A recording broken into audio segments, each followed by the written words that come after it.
Cumprimento e saúdo a todos nessa manhã com a paz do Senhor Jesus. Glória a Deus. Culto abençoado, né? Quem já sentiu a presença de Deus aqui? Amém. Que Deus realmente continue abençoando, falando, se movendo no meio nosso. Abra sua Bíblia no Evangelho de Lucas, capítulo número 24. Lucas, capítulo 24. A partir do verso de número 13. Hoje eu vou contar para vocês uma história de dois discípulos. Dois homens que, por algum momento, em algum episódio da vida, eles ouviram a palavra de Deus, se apaixonaram por Jesus, largaram tudo e foram abraçar Jesus, viveu com Jesus. E por alguma razão, eles se envolvem num problema muito sério e eles são conhecidos na Bíblia como os dois discípulos a caminho ou de volta para Emaús. E é justamente essa história que eu quero compartilhar com vocês nesta manhã, desses dois discípulos que eram de Emaús, ou que estava a caminho de Emaús, ou então estava de volta para Emaús. Lucas capítulo 24, verso 13, diz assim: naquele mesmo dia, dois deles estavam de caminho para uma aldeia chamada Emaús, distante de Jerusalém 60 estádios. E ia conversando a respeito de todas as coisas sucedidas. Aconteceu que, enquanto conversavam e discutiam, o próprio Jesus se aproximou e ia com eles. Os seus olhos, porém, estavam como que impedidos de o reconhecer. Então lhes perguntou Jesus: que é isso que vos preocupa? E de que ides tratando à medida que caminhais? E eles pararam entristecidos. Um, porém, chamado Cleopas, respondeu dizendo: és o único, porventura, que tendo estado em Jerusalém, ignorai as coisas que aconteceram nesses últimos dias? Ele lhes perguntou: quais? Explicaram: o que aconteceu a Jesus, o Nazareno, que era varão profeta, poderoso em obras, palavras, diante de Deus e do povo, e como os nossos principais sacerdotes, as nossas autoridades, o entregaram para ser condenado à morte e o crucificaram. Ora, nós esperávamos que fosse ele quem havia de redimir a Israel, mas depois de tudo isto, e já é o terceiro dia desde que tais coisas sucederam, é verdade também que algumas mulheres das que estavam conosco nos surpreenderam, indo de madrugada ao túmulo, e não achando o corpo de Jesus, voltaram, dizendo, porém, tido uma visão de anjos, as quais afirmaram que ele vive. De fato, alguns dos nossos foram ao sepulcro e verificaram com exatidão o que as mulheres disseram, mas não ouviram o corpo de Jesus. Então lhes disse Jesus: ó nécios e tardos de coração, para crerdes tudo o que os profetas disseram. Porventura não convinha que o Cristo padecesse e entrasse na sua glória? E começando por Moisés, descorrendo por todos os profetas, expunha-lhe o que a seu respeito constava em todas as Escrituras.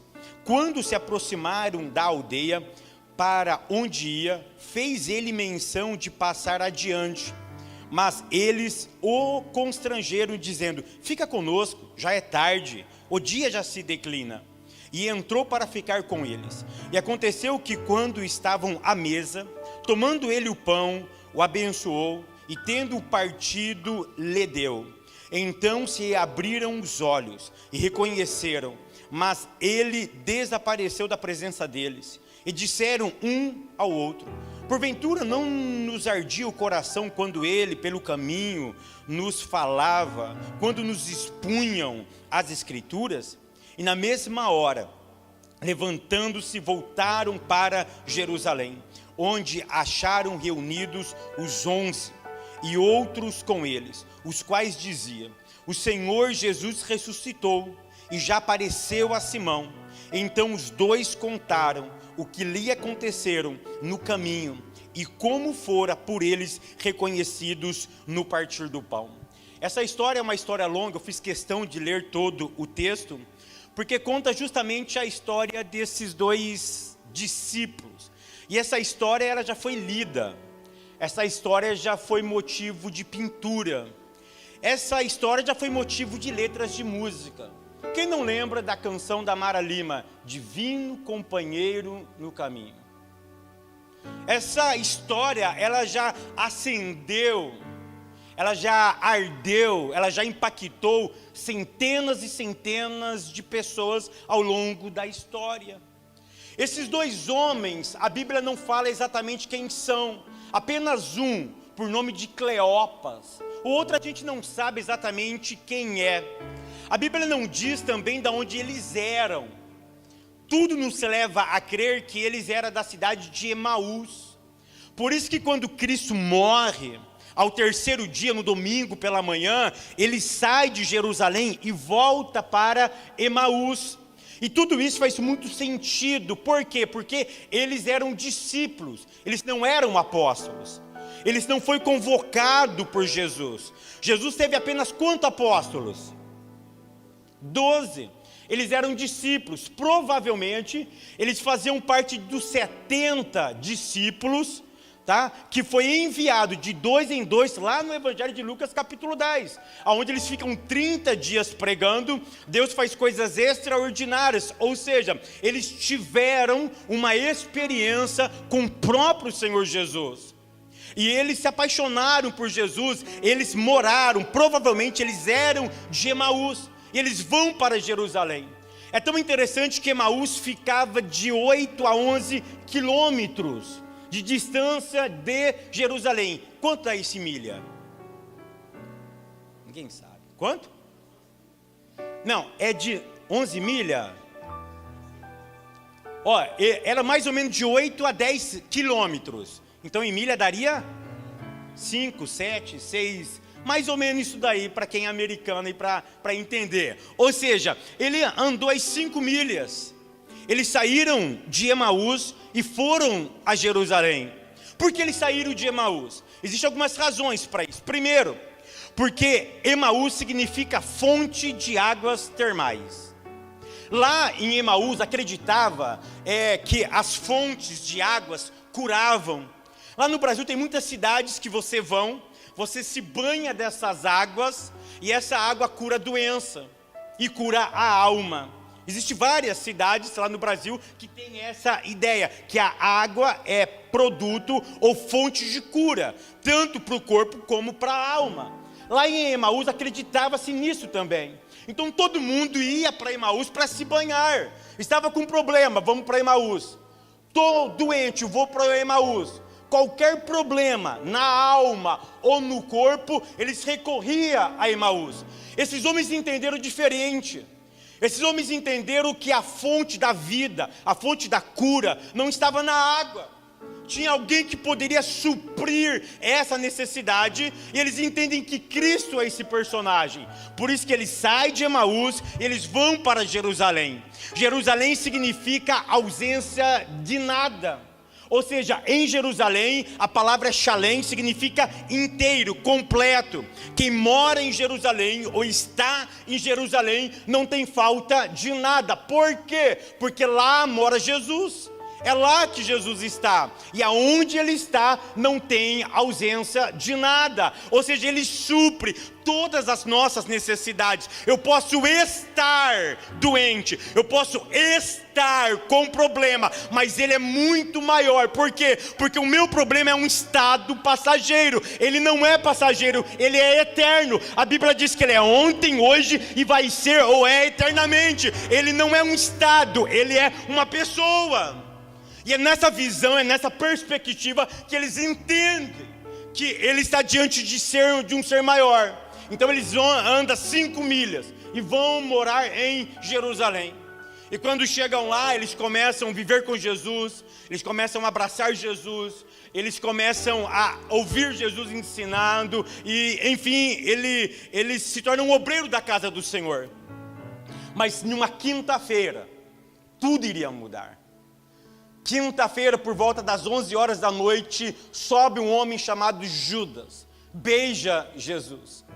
Meia-noite, Jesus é levado para o Sinédrio. O Sinédrio não vê nenhuma acusação em Jesus. Esse homem é inocente. Faz um plano macabro.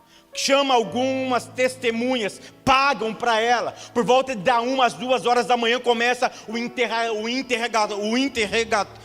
interrogatório de Jesus. Começam a interrogá-lo. Começam a questioná-lo, e aí começa, da 1 às 2, começa esse questionamento inverdadeiro, incoerente com ele.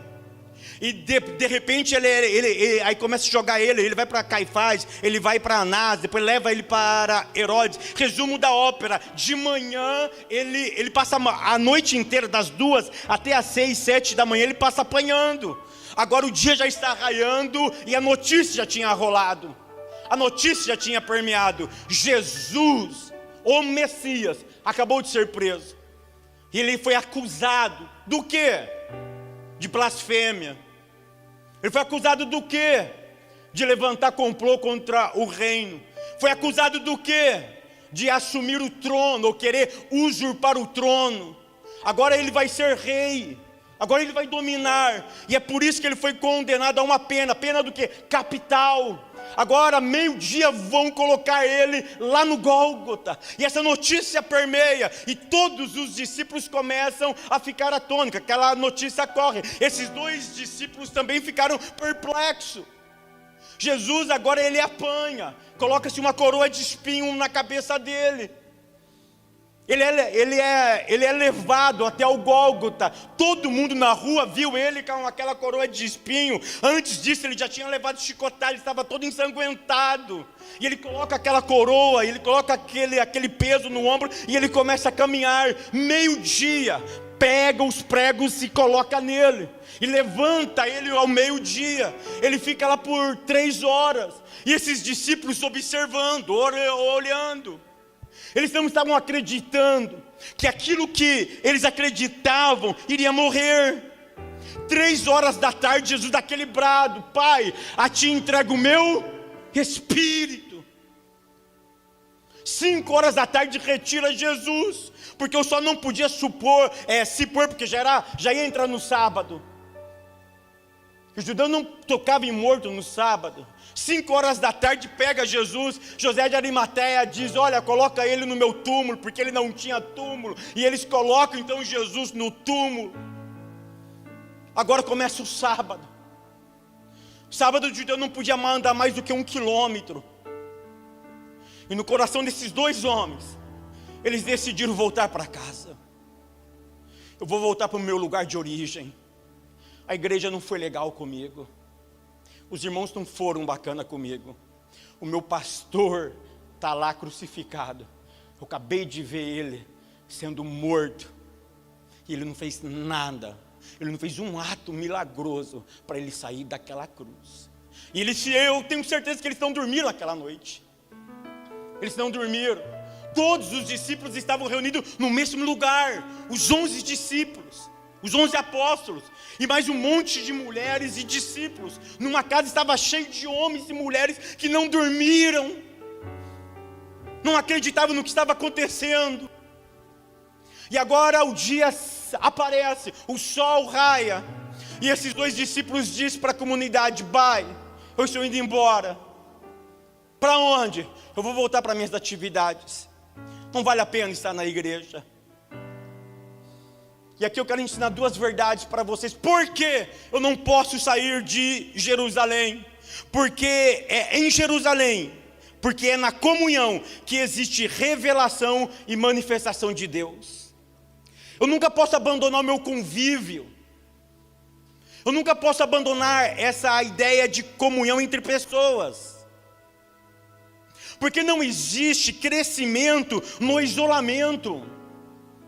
Ninguém é crente em casa. Ninguém é crente só no trabalho. Por quê? Porque é na vida do outro que eu consigo enxergar a manifestação de Deus.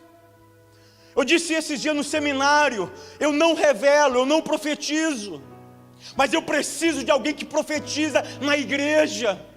Eu preciso de alguém que fala em línguas. Eu preciso de alguém que tem revelação. Eu preciso de alguém que se manifesta nos dons espirituais. Para quê? Para que a multiforme sabedoria de Deus aconteça no nosso meio. Como vocês precisam de mim, precisam dos pastores, que são mestres na palavra. Um precisa do outro. Então por que ele não poderia sair de Jerusalém e ir para Emaús? Porque na comunhão entre pessoas que acontece a revelação e a manifestação de Deus. Porque eu não posso sair de Jerusalém e voltar para Emaús, porque só existe crescimento na comunhão. Ninguém cresce isolado. Todo mundo precisa de alguma pessoa para ter a ideia de crescer. Então vai tirando da sua cabeça, eu sou autossuficiente. Você não é autossuficiente, você precisa de mim. Você precisa das minhas horas de estudo. Você precisa das horas de estudo do pastor e dos obreiros. Mas eu preciso também daquele irmão que não para de orar 24 horas. Aquele irmão que consegue ver aquilo que eu não vejo. Sabe aquela pessoa que tem visões espirituais, que tem o dom da profecia, o dom da revelação, que Deus parece se manifesta com ele nessa atividade de uma maneira que não se revela para mim, ou seja, é na comunhão. Então eu preciso respeitar. Esses dois homens não respeitaram a ideia da comunhão e do crescimento. Acharam que eram autossuficientes e vamos voltar embora, porque lá eu posso crescer, lá as coisas acontecem. Não, eu preciso viver em comunhão. Então eu dei 2 motivos porque eu não posso sair de Jerusalém. Mas talvez você possa se dizer: Fábio, eu já saí de Jerusalém, como esses 2 discípulos já saíram. Agora eu quero te dar 4 razões, ou 4 coisas que acontecem comigo e com você, quando nós saímos de Jerusalém e vamos para Emaús. A primeira coisa que acontece, Bíblia aberta, verso de número 15. Coloca na tela para mim o verso 15 e 16. A primeira coisa que acontece quando eu saio de Jerusalém e vou para Emaús, eu perco a sensibilidade da presença de Jesus. Olha o que diz o verso 15. Aconteceu que, enquanto conversavam e discutiam, quem estava conversando? Cleopas e o seu amigo. Eles estavam, não acredito. Jesus, não, eu achava que ele era o cara. Não, você viu aquele dia que ele curou aquele cego? Não, você viu o que ele fez? Ele fez tanta coisa, eu não acredito. Ele falou para nós que ele era o Messias. Ele falou para nós ouvimos. Nós ouvimos ele fazer tantas coisas. Olha que interessante, aconteceu que enquanto conversavam e discutiam, essa discussão não é uma discussão construtiva, é uma discussão desconstrutiva. Porque nós discutimos para crescer, mas nós podemos também discutir para regredir na vida. E é esse o tipo de conversa, é esse tipo de discussão. Estava desconstruindo uma verdade que Deus tinha colocado no coração deles. E diz o seguinte: e o próprio Jesus se aproximou e ia com... Verso 16, e os seus olhos, porém, estavam como os impedidos de o reconhecer. A primeira coisa que acontece quando eu estou indo para Emaús, eu perco a sensibilidade da presença de Deus. Deixa eu dizer uma coisa, eu não estou falando de sentir Deus na igreja, porque quem sentiu Deus hoje aqui? Aqui é fácil, o movimento é propício, o movimento, o ambiente, ele é favorável para que você sinta coisas que você em casa não sente. Tem coisas que você sente aqui, mas na rua você não sente. Olha que interessante que Jesus apresentou para eles, estão na igreja, no caminho de volta para Emaús. Perder a consciência faz eu perder toda a essência da minha vida. Porque eu só sou aquilo que eu sou, ou eu só me torno aquilo que eu sou, pela consciência da presença dEle. Se eu não tenho essa consciência da presença dEle, eu entendo o seguinte, que Ele não está no governo da minha história. Porque quando eu perco a consciência da presença dEle, fatos, circunstâncias, é muito mais importante do que a presença dEle. E nós estamos perdendo essa sensibilidade. Você já não passou aquela semana inteira, parece que Jesus não andou com você? Você não teve aquela sensação que você estava frio espiritualmente? Parece que, assim, não, hoje Deus não está comigo. Parece que tem dia que nós temos essa sensação. Mas eu sempre costumo dizer uma coisa, queridos, que eu não ando por emoção, eu ando por convicção. A Bíblia diz que, olha a promessa que Ele fez, eis que eu estou convosco, toda segunda-feira, toda terça, todos os... Eu preciso acreditar sentindo, ou não sentindo, Ele está comigo. É por isso que o salmista, no Salmo 23, ele termina que a bondade e que a misericórdia me seguirão todos os dias. Por quê? Porque a presença dele é real. Eu não preciso perceber às vezes, mas eu tenho que acreditar que Ele está comigo. Mas eles perderam essa sensibilidade. Por quê, Fábio? Aí eu aprendo a segunda ideia. O que acontece quando eu estou indo para Emaús? Eu perco a alegria. Verso 17. Olha o que diz o verso 17. Então lhes perguntou Jesus: que palavras são essas que, caminhando, trocais entre vós? E por que estáis tristes? Jesus percebeu que eles estavam... Toda pessoa que sai de Jerusalém e volta para Emaús, ele tem uma vida triste. Não me responde, é uma pergunta filosófica. Nós somos pessoas tristes, tendo momentos alegres, ou somos alegres, tendo momentos tristes? Não me responda, pensa que isso a filosofia já debateu há muito tempo. Eles estavam tristes. Mas por quê? Porque eles davam muito mais importância a fatos do que a promessa. Olha o que diz agora o verso 18, eles estavam tristes. O verso 18 diz assim, ó, porém chamado Cleopas diz, espera aí, você está me chamando de triste? Então você é um lunático.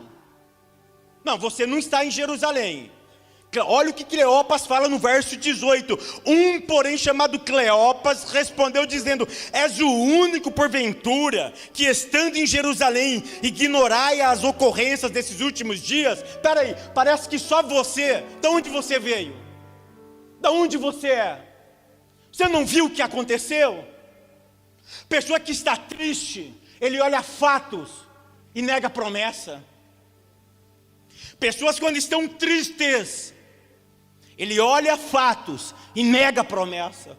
Aí ele vai relatar. Olha o relato desse homem no verso 19. E ele lhes perguntou. Aí Jesus é fantástico. Sabia que Jesus é irônico? Jesus às vezes é irônico. Sabe que aí Jesus falou assim: quais? Aí o cara ficou uma pilha de raiva. Falou: você está de brincadeira comigo, né? Não, é sacanagem. Não pode ser. Peraí que eu vou te falar. Aí ele falou: mas quais? Por quê? Presta atenção, quando alguém está ferido, magoado, ele coloca toda a miséria dele para fora. Por isso que o salmista diz: na minha precipitação eu disse, todo homem é mentiroso. Quando você está ferido, você tem a capacidade de colocar todo mundo na mesma panela.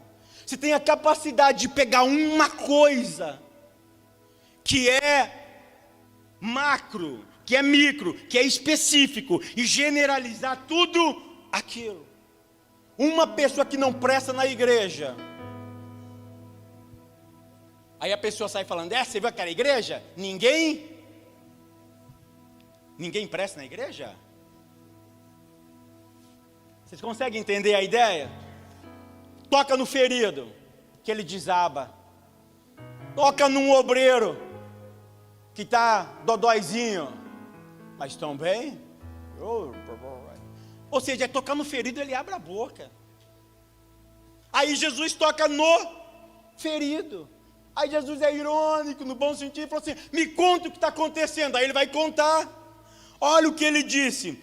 E explicaram o que aconteceu a Jesus, o Nazareno. Olha o que ele disse, era varão profeta, poderoso em obras e palavras, diante de Deus e dos homens. Ou seja, eu estou falando de um cara que é o cara. Ele fez coisas que ninguém era capaz de fazer. Ele era um homem sério, um homem íntegro, e operava milagres. Mas teve um problema, qual? Os nossos, verso 20, os nossos sacerdotes, a nossa autoridade, os pastores, o clero da igreja, o entregaram para ser condenado à morte e o crucificaram. Olha, querido, olha o verso 21, ora, nós esperávamos, olha o verbo nós quem? Eles.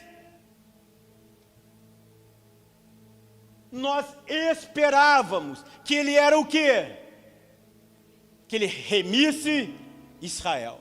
Olha que interessante, ele acreditava. Ou seja, a primeira parte do verso estava dizendo quem eles eram. Quem eles eram? Crentes. Quem eles eram? Convictos de uma promessa. No que eles estavam agarrados? Que Jesus era o remidor de Israel. Mas a conjunção mas quebra tudo. Mas parece que foi uma piada. Mas não valeu a pena acreditar. Mas não valeu a pena ser crente. Mas foi uma ilusão aquilo que eu acreditei. Mas não era bem verdade como me contaram. Mas se dar o dízimo realmente não acontece tudo aquilo. Mas se eu for na igreja, parece que nada ia me acontecer. Mas a Bíblia não é tão verdade assim. Mas me disseram isso. Mas agora, com tudo isso o quê? Tudo esses fatos, todos esses acontecimentos. Ou seja, eles estavam focando no aqui, estavam esquecendo da promessa. Que ele nunca se baseia em fatos, se baseia na promessa. Toda vez que você se baseia em fatos, a sua fé se frustra. Você perde a sensibilidade, e perdeu a sensibilidade fica triste, e fica triste, fatos é mais importante do que promessa. Aí ele continua o texto, mas já é o terceiro. Irmão, pega esse mistério. Jesus disse que no terceiro dia ele o quê? Que dia que era? Eles sabiam que era o terceiro dia, mas a tristeza impediu de eles ver aquilo que Deus já estava fazendo. Já era o terceiro dia. Tem coisas que Deus já está fazendo, mas eu não estou percebendo no agir soberano de Deus. Mas já é o terceiro dia que todas essas coisas aconteceram. Promessa é mais importante do que fatos. Promessa é muito mais importante do que acontecimento.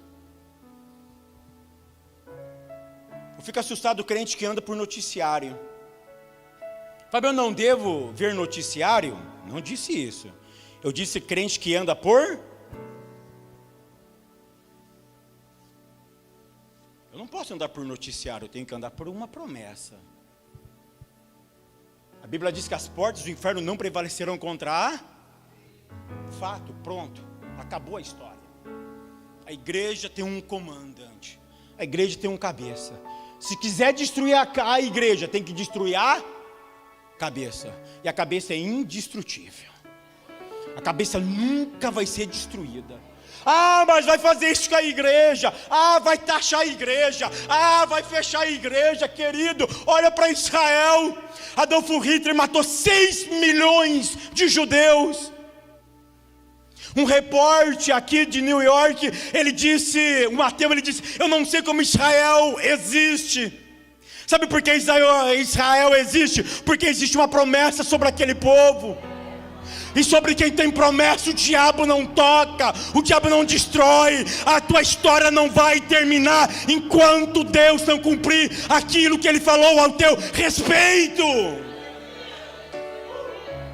A igreja nunca vai ser destruída. Mataram 6 milhões de judeus. Em 1948 ela nasce. E quem são os maiores ganhadores do prêmio Nobel? Judeus. Da onde veio o Waze? Judeu. Começa a analisar as grandes invenções do nosso século. Judeu. É um povo onde Deus colocou a mão. Deus disse para Abraão: aquele que te amaldiçoar, eu vou amaldiçoar, mas aquele que abençoar você vai receber uma bênção também extraordinária. Israel, ninguém toca. E se nós também somos o Israel, nós somos a igreja de Deus.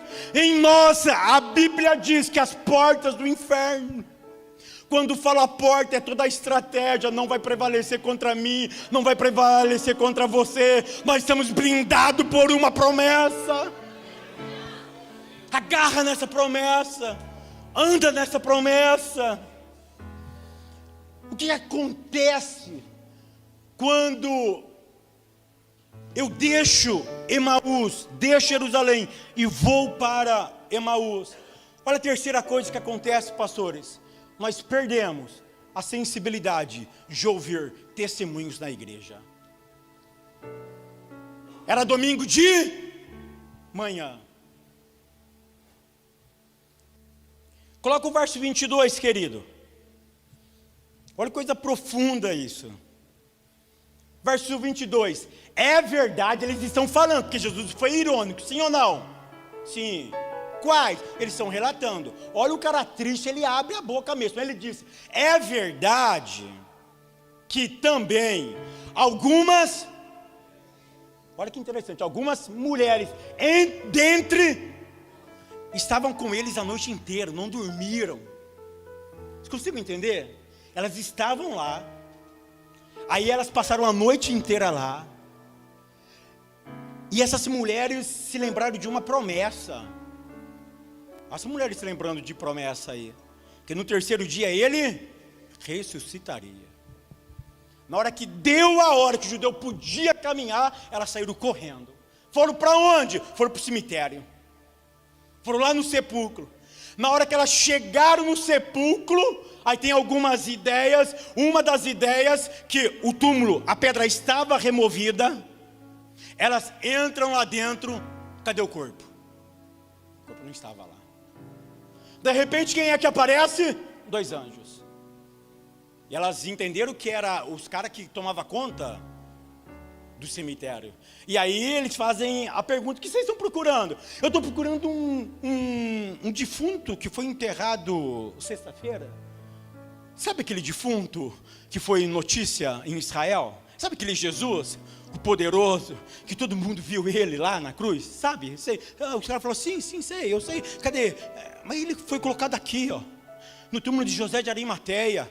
Era um senador da época, homem riquíssimo, um túmulo bonito, tinha uma placa muito bonita naquele lugar. Foi aqui. Ele estava aqui, ó. Aquele homem olha para aquelas mulheres e diz: mulher, por que você procura mortos dentre os vivos? Ele já ressuscitou. Aquela mulher volta correndo. Ela chega lá e diz: vocês não sabem o que aconteceu. O que?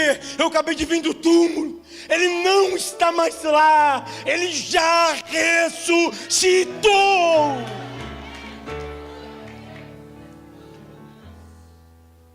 Sabe qual é o problema quando você perde sensibilidade?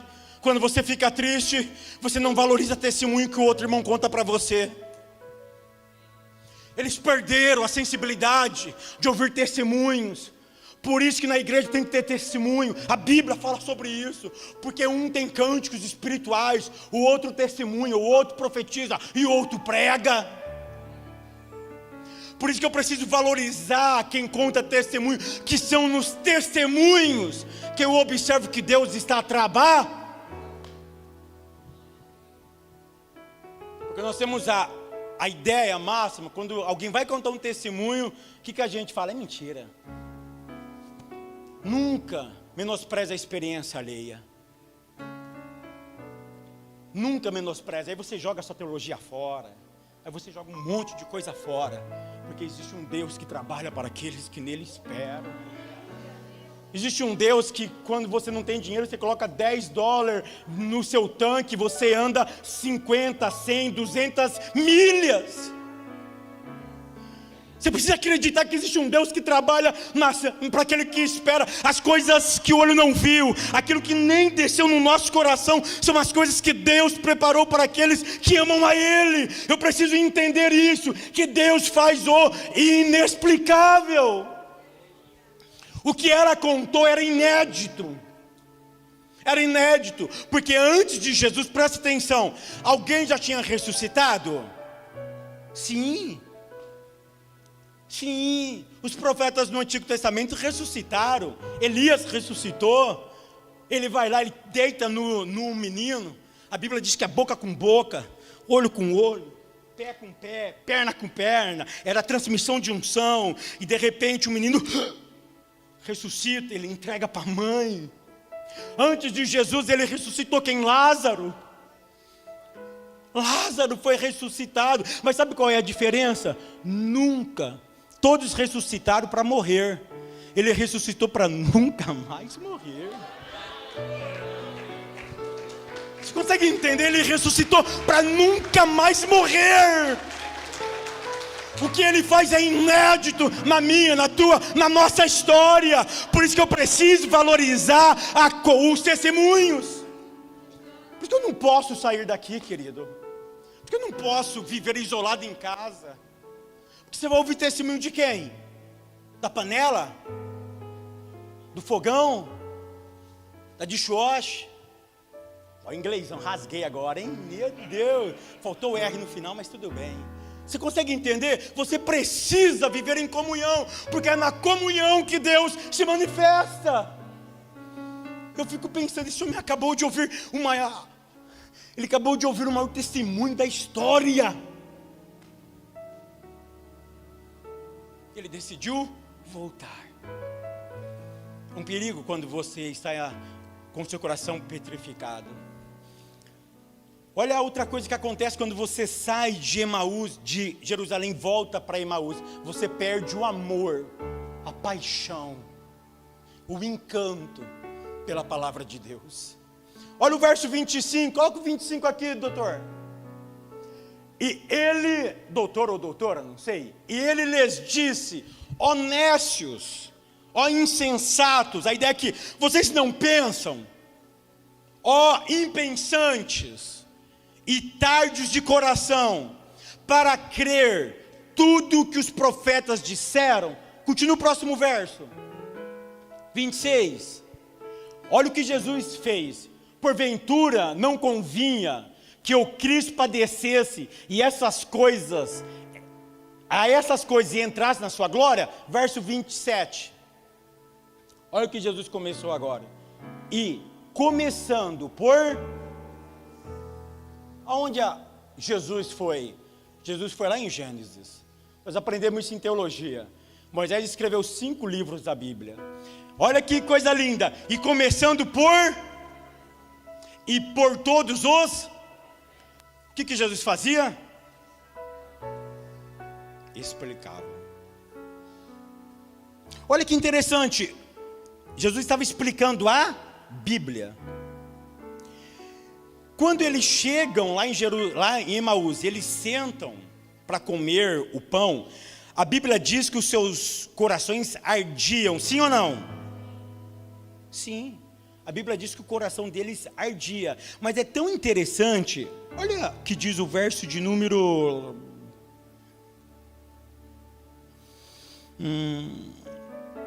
Olha o verso 32, coloca o 32 aqui.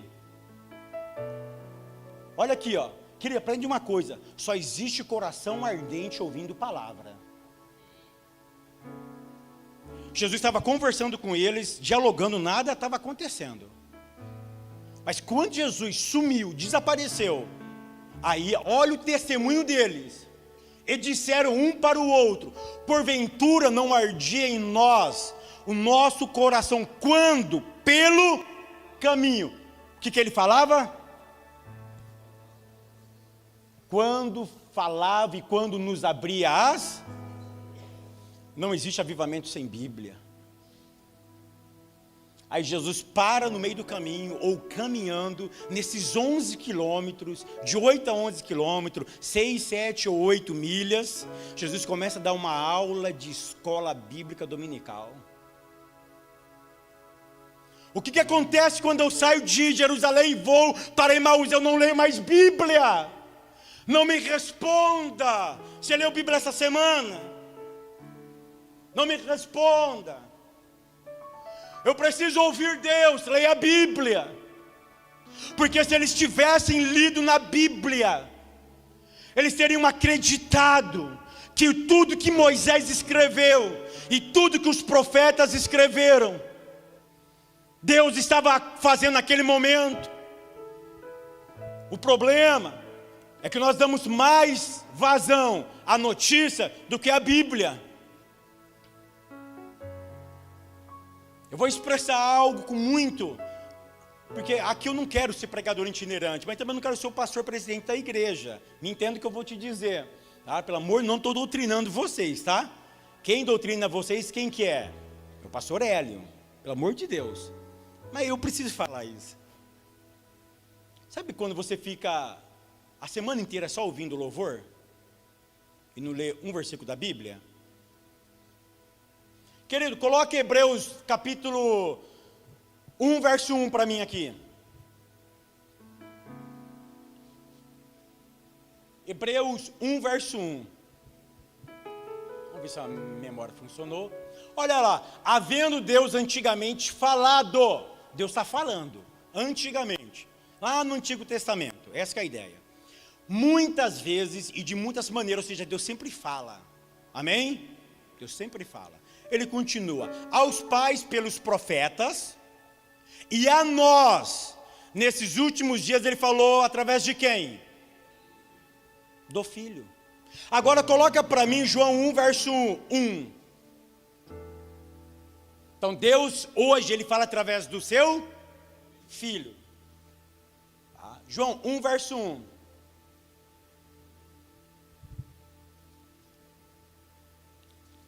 No princípio era o verbo estava com Deus, o verbo era Deus. Continua aí, querido. E ele estava no princípio com Deus. Todas as coisas foram feitas por ele, sem ele nada do que foi feito se fez. Nele estava a vida, e a vida era a luz dos homens. E a luz resplandece nas trevas. Sabe quem que é a luz? É Cristo. Ele está falando sobre uma pessoa, Cristo. E as trevas não compreenderam o Cristo. Verso 6. Houve um homem nascido de Deus, cujo nome era João, próximo. Pode pular, está testificando sobre a luz, que é Jesus. Pode pular. Pode pular. Pula o verso, vai para o verso 14. Olha aí, ó. E o verbo se fez... Olha o verso 1, no princípio era o verbo estava com Deus, o verbo era, está falando de Jesus. Aí vai falar que tudo foi feito por ele, a razão da vida é por causa dele, tudo isso acontece por causa dele, se tem globo terrestre é por causa dele, se tem pessoas é por causa dele, tudo é para ele, por ele e por causa dele. Aí ele diz, e o verbo se fez carne e habitou entre nós, e vimos a sua glória, como a glória do unigênito do Pai, cheio de graça e de verdade. Se eu quero conhecer a Deus, se eu quero ouvir a Deus, eu preciso ler Bíblia. Com todo respeito à quantidade de hinos que você ouve, com todo respeito à playlist que você tem no Spotify, no YouTube, na onde mais? Sei lá, as plataformas que tem aí. Querido, se você não lê Bíblia, o diabo te pega. O diabo está pegando vocês. O diabo está nos pegando. John Piper vai dizer que quem não lê Bíblia é como um neném que está num carrinho e o diabo está só aqui, ó. Quando você quer pôr um neném para dormir, o que você faz? Hã? Você só nina ele aqui, ó. Você só balança aqui, ó. Tem crente que não está lendo Bíblia e o diabo está só aqui nele, ó. Ó. Mas Deus está comigo.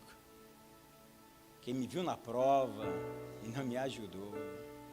Aí coloca aqueles hinos lá, de Jó. Coloca o hino de Jó, da Elaine, não sei das contas lá. Aí coloca aqueles hinos. Porque tem hino que já é criado para abençoar você, sim ou não? Hoje eu estou meio tristão. Quando eu estou meio tristão, eu coloco uns hinos lá em casa, no meu trabalho. Quando eu estou meio assim, para baixo não, mas quando eu quero um negócio diferente, né? Para animar o esqueleto aqui, Cássia. Aí eu coloco os sonhos de Deus. Não conte seus sonhos para quem não... Olha lá, já até cantaram ali atrás. E não sei do que. É legal o hino. É bacana, tá? E vai falando. Mas eu não li Bíblia. A fé vem pelo ouvir e ouvir pela... Eu não ouvi. A fé vem pelo ouvir e ouvirá. Leia a Bíblia. Estude a Bíblia. Leia ela. Um dia perguntaram para Salomão, por que Bíblia? Por que ler Bíblia? Aí Salomão poetizou e falou, sabe por quê? Por uma razão. Porque quando eu leio a Bíblia, olha que interessante, quando eu acordo, quando eu ando, ela me guia. Quando eu durmo, ela me protege.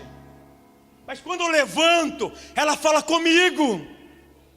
Como que Deus vai te proteger? Como que Deus vai te guiar? E como Deus vai falar com você se você não lê Bíblia? O teu coração não está infectado pela palavra de Deus. É ela que te guia, é ela que te orienta. É ela que é capaz de mudar a tua história. Ela já mudou milhares e milhares de pessoas. Ela continua mudando. E enquanto ele não voltar, ela vai continuar mudando a história de pessoas. Porque ela sempre foi e será a única palavra de Deus. Ela não erra. Ela não conta história. Ela norteia. Ela disciplina.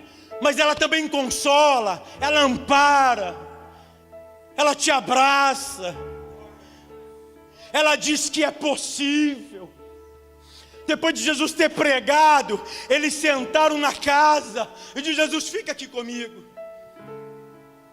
Por isso que tem aquela música, divino companheiro do... Só eu que sei, né? Papai, tô velho mesmo, né? Tô velho mesmo. Aí sentaram, Senhor, fica aqui comigo, fica mais um pouquinho, não vai embora não. Aí na hora que ele abre o pão assim, os olhos dele se abrem. Aí eles disseram o quê? Enquanto ele pregava a palavra, o meu coração ardia. Querido, é impossível alguém com um coração ardente ficar ainda em Emaús. A mensagem dessa manhã é simples, clara e objetiva. Não importa onde você está, Ele sempre estará contigo. Não para te apoiar no seu erro, mas para tentar trazer você de volta. Porque tem hora que a gente erra, mas Ele não está lá para te apoiar. Ele está lá para te dizer, rapaz, levanta. É hora de voltar. Você nem deveria estar aqui, mas já que chegou, é hora de voltar. Se coloca de pé. Oh, queridos, eu quero fazer uma pergunta. Não precisa vir aqui na frente. Eu vou fazer uma pergunta, você vai apenas levantar sua mão. Quem recebeu essa palavra? Muita gente. Deixa eu fazer uma pergunta mais específica. Quem assim, achou a palavra interessante, teologicamente, mas com quem se identificou com esses dois discípulos? Que em algum momento da sua história você estava retrocedendo para Emaús. Levanta a sua mão. É para vocês que eu quero orar. Claro, para toda a igreja. Mas coloca a mão no seu coração. Aprenda uma coisa. A Bíblia diz que a oração feita por um justo pode muito em seus. Eu não vou gritar. Eu não vou modificar minha voz, mas acredita em uma coisa, que Deus está lá no céu, olhando a tua oração. Mas aquele mesmo Deus que está no céu, a Bíblia diz que Ele habita no nosso, e Ele pode hoje fazer com que você volte para Jerusalém. E lá em Jerusalém, você vai contar as benefícios que Deus fez quando você estava indo para Emaús. Oremos ao Senhor. Pai de amor, Pai de bondade, Pai de misericórdia, nós pregamos a Tua palavra, Senhor, que é viva, santa. A Tua palavra que muda a história, já mudou milhares, mudou a minha aos 14 anos de idade. Mudou de centenas e centenas e milhares de pessoas. Essa mesma palavra foi pregada nessa manhã, Pai. E eu peço agora para que o Teu Espírito, porque eu não convenço o homem do pecado, da justiça e do juízo, mas o Senhor convence, Pai. Eu não sei exatamente o que está acontecendo com ele, com ela, mas uma coisa eu peço, Pai: reaviva a fé desse meu irmão. Arde novamente o primeiro amor no coração dele, que ele volta desesperadamente para Jerusalém, que a chama da Tua palavra reacenda, que ele não perca a sensibilidade da Tua presença, que ele não perca pelas tristezas baseado em fatos, mas que eles continuem agarrados na Tua promessa, que eles valorizem mais ao ouvir os testemunhos das outras pessoas, e que a Tua palavra tenha primazia na vida deles, Pai. É esta a minha oração, é esse o meu pedido, para que o Teu Espírito Santo durante essa semana incomode eles com esta palavra, que eles não saiam daqui da mesma maneira que entrou, e que algo sobrenatural já está acontecendo agora, porque enquanto a Sua palavra é ministrada, cadeias são desfeitas, grilhões são quebrados, portas são abertas, e o milagre está acontecendo nesse exato momento, porque a Tua palavra não volta enquanto o Senhor não faz aquilo que lhe apraz. Muito obrigado pela Tua presença e pela Tua manifestação, em nome de Jesus, amém. Aplauda ao Senhor.